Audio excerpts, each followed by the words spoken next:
Halo, jumpa lagi di channel Sarjana Pengangguran. Kali ini kita akan menceritakan sebuah film yang berjudul Bleed of the Immortal. Sebelum dimulai, silakan tekan tombol like, komen, dan subscribe agar kalian selalu mendapatkan video terbaru dari channel ini. Oke, langsung saja simak alur ceritanya.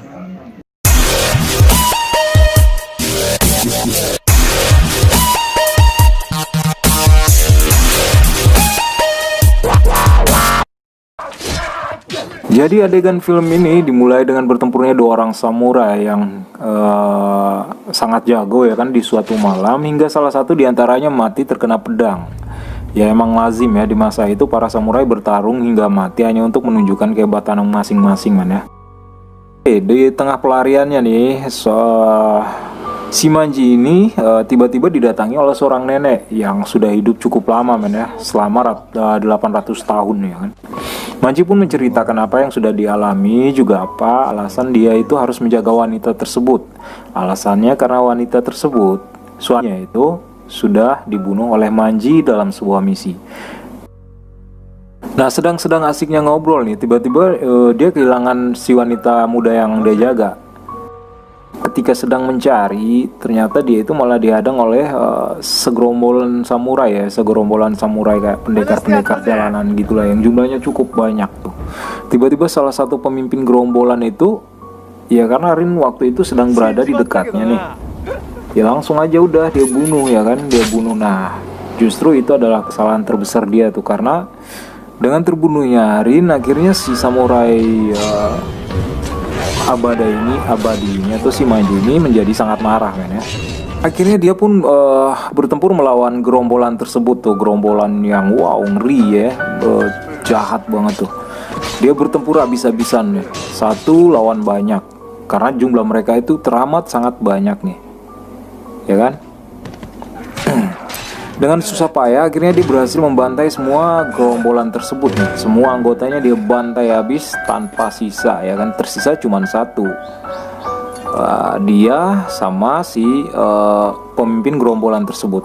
Dan akhirnya mereka dua pun bertempur habis-habisan, dan akhirnya dia pun berhasil membunuh si botak ya, botak berambut kuncup gitu dalam pertempuran tersebut. Akan tetapi karena pertempuran tersebut dia pun hampir mati men, karena kehilangan banyak darah. Iya, si botak itu juga jago soalnya. Tapi tiba-tiba si nenek abadi nih datang. Nah, pas lagi setengah mati gitu, si nenek malah melukai dada si Manji, lalu memasukkan kayak sebentuk cacing gitulah ke dalamnya, hingga tubuh Manji itu pun menjadi perlahan menjadi sembuh ya kan.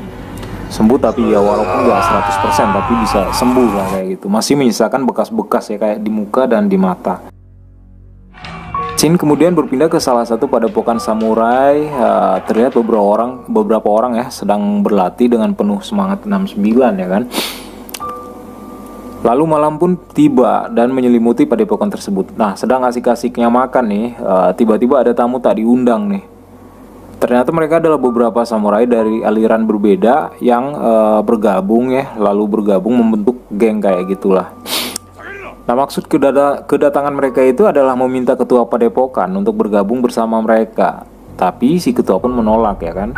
Ya dia punya sendiri, ngapain harus gabung lagi ya kan. Nah, hal tersebutlah yang menyebabkan dia akhirnya dibunuh ya oleh salah satu anggota geng dengan sekali sabetan pedang ya. Walaupun dia berusaha melawan, tapi ya kemampuan dia di bawah mereka kemampuannya.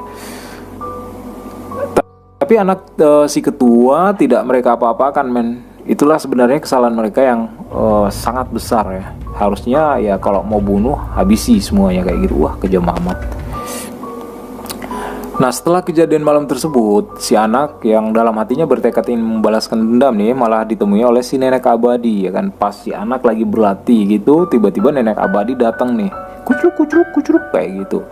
Lalu dia memberitahu kalau ada samurai hebat, dia nggak mati-mati, dia tuh bisa bantuin Neng untuk membalasin dendam Neng gitu kayak gitu. Namanya itu si Manji, si samurai abadi kan. Nah, kemudian si gadis pun ya kan udah tahu beritanya kayak gitu, dia pun berusaha mencari nih Dan akhirnya dia berhasil menjumpai si Manji di salah satu gubuk derita. Tapi permintaan gadis tersebut yang memintanya untuk menjadi guru malah ditolak mentah-mentah oleh Manji, ya karena dia sudah berjanji untuk tidak menggunakan lagi kemampuannya dengan alasan apapun. Wow, sempat sedih ya kan. Si gadis pun pulang men ya. Tapi di tengah jalan dia malah dicegat nih oleh salah satu samurai jahat yang pernah menyerang rumahnya. Maka terjadilah perkelahian di situ karena tiba-tiba Manji ternyata nggak tegaan gitu. Dia balik mengikuti si cewek yang tadi. Akhirnya mereka pun bertempur ya kan. Terus si pendekar ini ya dia pikir dia udah jago ya kan, Dia pikir dia udah bisa menguasai keadaan nih. Tiba-tiba ya akhirnya dia pun malah mati oleh si Manji ya kan. Nah, kematian salah satu samurai terhebat geng tersebut ya kan cukup mengagetkan kedua ketua mereka nih men. Ya dia termasuk salah satu samurai yang cukup jago ya kan di geng mereka. Dan akhirnya mereka pun berniat ya membalaskan dendam kepada Manji dan Putri Asano. Scene kemudian berpindah ke salah satu hutan ya kan. Manji lagi asik-asik berjalan ya kan, nyari angin gitu atau apa ya, mau nyari apa, cireng apa cilok gitu ya. Nah tiba-tiba dicegat oleh salah satu samurai ini, anggota geng gitu ya, yang merupakan salah satu samurai juga yang terkuat di geng tersebut. Nah seperti sebelumnya si samurai itu sudah merasa di atas angin ya kan, karena hutan tersebut ternyata wilayah dia, emang dari kecilnya dia tuh di wilayah tersebut tuh. Ya dia pikir dia menguasai daerah tersebut kan, akhirnya ya dia pikir ya udahlah Manji lu pasti mati nih, ini daerah kekuasaan gua gitu ya. Nah akhirnya dia sambil nyerang Manji nih, sambil sok-sok ngasih apa ya, semacam kata-kata penguatan gitulah. Hai buset dah. Ya semacam ini itulah ya kan, kata-kata ya kan, biar melemahkan mental Manji ya, maksudnya kayak gitu. Nah ternyata dia itu cukup ceroboh men ya. Dia pikir karena Manji itu udah kejebak waktu itu di salah satu lumpur hidup gitu ya kan. Akhirnya dia pun mendekat ke Manji dan akhirnya mulu. Dan akhirnya si Manji pun dengan leluasa menancapkan pedang ke tubuh si pendekar tersebut. Sama Manji pendekar tersebut tidak dibunuh kan ya, dia cuma melukai aja, cuma melemahkan aja lah. Nah keesokan harinya ini ketika Manji dan Putri Asano sedang berjalan-jalan ya kan, mereka lalu ditemui oleh seorang petapa tua. Jadi lagi asik nyantai santuy gitu di sebuah kafe ya kan, kafe kecil di kampung gitu. Ada bapak-bapak datang nih. Ternyata si bapak itu juga pendekar Itoryu. Ya pendekar yang tadi itu yang membunuh si bapaknya si gadis yang bersama Manji itu. Dia meminta Manji tapi untuk bergabung, tapi Manji menolaknya mentah-mentah ya. Maka terjadilah apa yang bisa kita tebak bersama ya kan. Si samurai tua itu lalu menyerangnya, hendak membunuh Manji, tapi dengan serangan ya, sekali serangan Manji berhasil melumpuhkannya. Nah ternyata terjadi sesuatu yang cukup mengagetkan ya kan. Ternyata si kakek tersebut pun bernasib sama seperti Manji. Dia itu pernah ditaruh atau diberikan cacing darah oleh si nenek juga, itu sekitar 200-an tahun yang lalu lah. Jadi dia udah hidup selama itu ya kan. Nah setelah pertempuran itu akhirnya pas mereka berpisah nih, di tengah jalan Manji malah kepayahan men. Dia jalannya susah gitu, terseok-seok. Ternyata usut punya usut, si kakek itu udah memberikan semacam racun cacing gitu ya, obat cacing ya. Pantes aja tuh di apotek mahal obat cacing ya. Dia itu memberikan obat cacing ke pedangnya. Jadi sempat Manji itu terkena sabetan gitu. Akhirnya ya racunnya masuklah ke tubuhnya dan itu melemahkan cacing-cacing darah yang ada di dalam tubuhnya.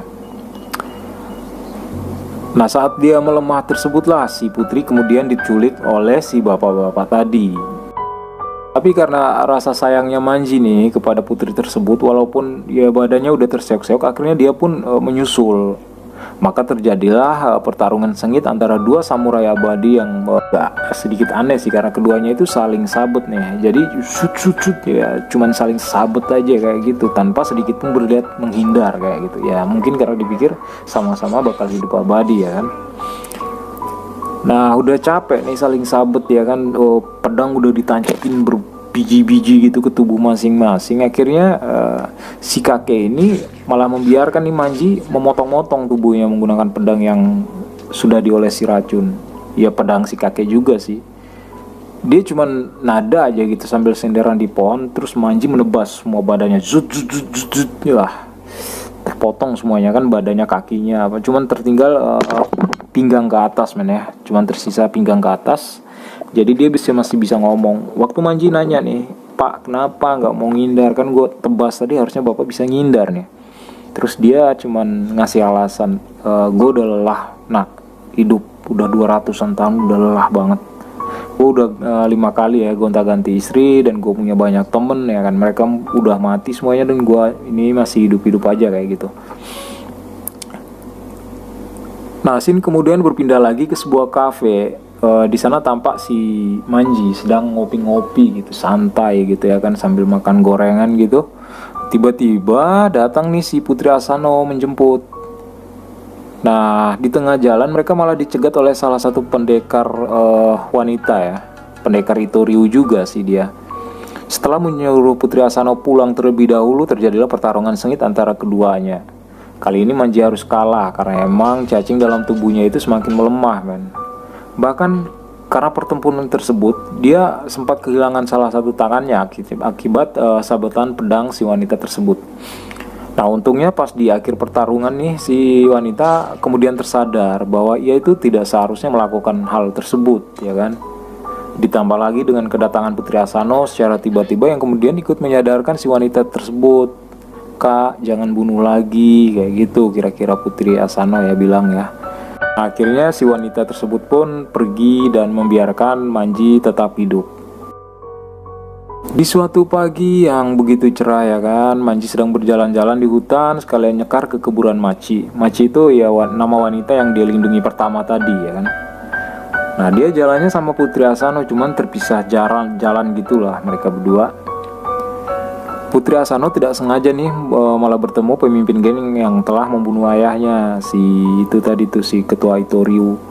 Dengan marah dia berusaha menyerang si ketua, namun sia-sia. Di kesempatan itu malah ketua menjelaskan alasan membunuh si ayah dari Putri Asano adalah untuk membalaskan dendam kakek buyutnya yang diusir dari sekolah, hanya karena menggunakan senjata yang bentuknya agak beda. Jadi di film ini kita melihat nih si pemimpin Itoriu itu menggunakan senjata yang bentuknya agak aneh. Ya itulah alasannya kenapa dia membunuh ya kan. Karena waktu kakeknya menggunakan alasan tersebut, kakeknya si Asano mengusirnya dari sekolah karena emang mereka itu beda-beda ya kan, penggunaan persenjatanya itu beda-beda. Jadi dalam jangka waktu tersebut sempat juga si Asano sama si Samurai Abadi ini bertemu sama salah satu kelompok samurai yang juga konon katanya ingin menghabisi Itoriu. Sempat bekerja sama beberapa saat ya, tapi kemudian batal karena mereka itu membunuh Itoriu demi uang, dan mereka juga lah yang selama ini sudah memfitnah Samurai Abadi dengan membunuh beberapa anggota geng Itoriu, sehingga dikira Samurai Abadi lah pelakunya. Jadi mereka itu membunuh nih seakan-akan ya Samurai Abadi yang ngelakuin kayak gitu, dan tingkah laku mereka juga kayak gimana ya, terlalu goblok gimana atau brengsek gimana gitu ya kan. Nah kemudian scene berpindah lagi ke pemimpin Itoriu yang menemui salah satu kepala sekolah nih men ya, yang sebelumnya memintanya datang ya karena ingin bergabung ke Itoriu. Dan ternyata itu hanyalah jebakan agar pasukan Shogun dapat dengan mudah membunuh si pemimpin. Maka terjadilah pertarungan sengit di luar sekolah, satu samurai melawan ratusan tentara kerajaan. Sedang di tempat berbeda, semua pendekar Itoriu malah diracuni nih dan dibunuh oleh salah satu ketua yang berkhianat. Jadi si pemimpin Itoriu sedang bertempur nih habis-habisan ya kan melawan pasukan kerajaan gitu. Di sekolah atau di tempat atau di benteng dia itu pasukan teman-temannya itu malah diracuni oleh salah satu pengkhianat. Nah saat kejadian tersebut juga ternyata Rin ini malah minggat meninggalkan rumah dan mencari ketua Itoriu seorang diri untuk membalaskan dendam. Ini anak bandel nih, keras kepala dia. Nah, karena dia udah lari nih dari rumah, si samurai abadi pun menjadi khawatir lalu mencarinya, tapi di tengah jalan dia malah dicegat oleh segerombolan samurai bayaran pemerintah yang ingin membunuhnya tentu saja ya kan. Mereka itu ya terus terang nih bukan tandingan si Manji ya kan, apalagi saat bertarung tersebut dia malah ditemui oleh si nenek-nenek yang itu nenek-nenek yang di awal tadi yang memberikan dia cacing darah ya kan. Akhirnya ya cacing darah pun otomatis ya akhirnya menguat kembali ya gitu. Kemudian berpindah ke tempat berbeda, ketua Itoryu tampak terjebak nih oleh begitu banyak pasukan kerajaan ya kan. Tampak Putri Asano juga bersama dia waktu itu. Sebenarnya mereka bisa saja dengan mudah menghabisi pemimpin Itoryu tersebut dan ya kan. Mereka udah mengepung nih 2 orang nih. Tinggal bunuh pemimpinnya udah selesai waktu itu, atau tembak aja dari jauh.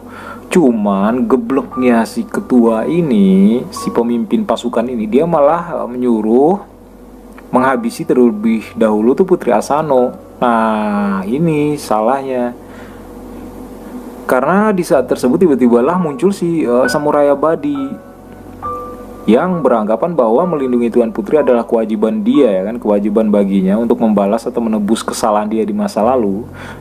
Maka perintah tersebut adalah masalah besar ya kan bagi mereka. Karena itu karena perintah-perintah seperti itulah ya kan yang menyebabkan dia itu udah membunuh begitu banyak orang di masa lalunya ya kan. Baik itu pemimpin atau pendekar-pendekar Itoryu maupun pendekar-pendekar bayaran kerajaan sudah cukup banyak dia bunuh. Maka terjadilah pertempuran segitiga nih yang sebenarnya sangat tidak seimbang, di mana pasukan kerajaan itu yang jumlahnya sangat banyak tersebut lalu menyerang si samurai bersama Rin dan juga pemimpin Itoryu.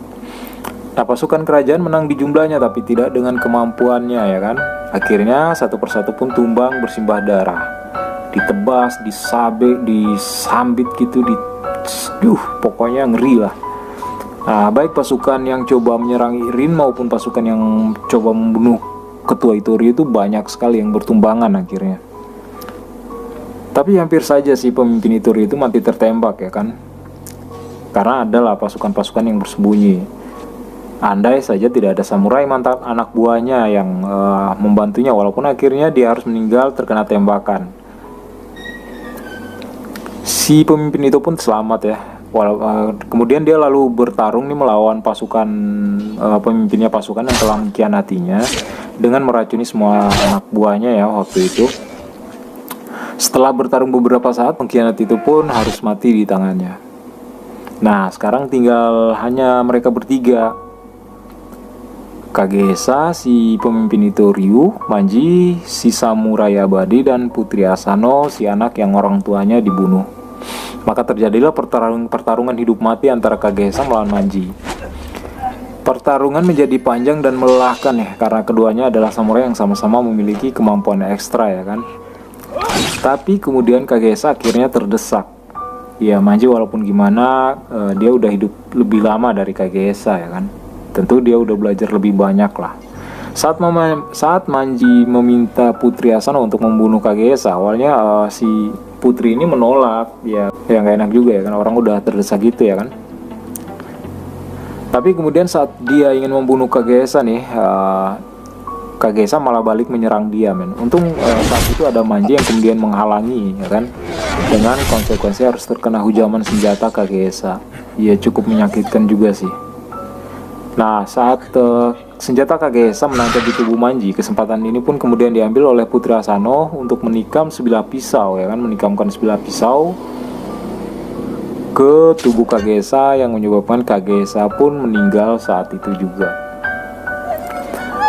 Nah, sempat awalnya Manji itu dikira sudah meninggal oleh si Putri Asano, tapi saat sedang menangis ya kan, menangisi meratapi gitu, tiba-tiba terdengar suara dasar bodoh. Atau kalau dasar bodoh itu istilah Indonesia, kalau bahasa Jepang mah dasar keras kepala ya. Karena emang Putri Asano ini adalah seorang yang cukup keras kepala. Kira-kira seperti itu. Maka berakhirlah review film di kesempatan kali ini.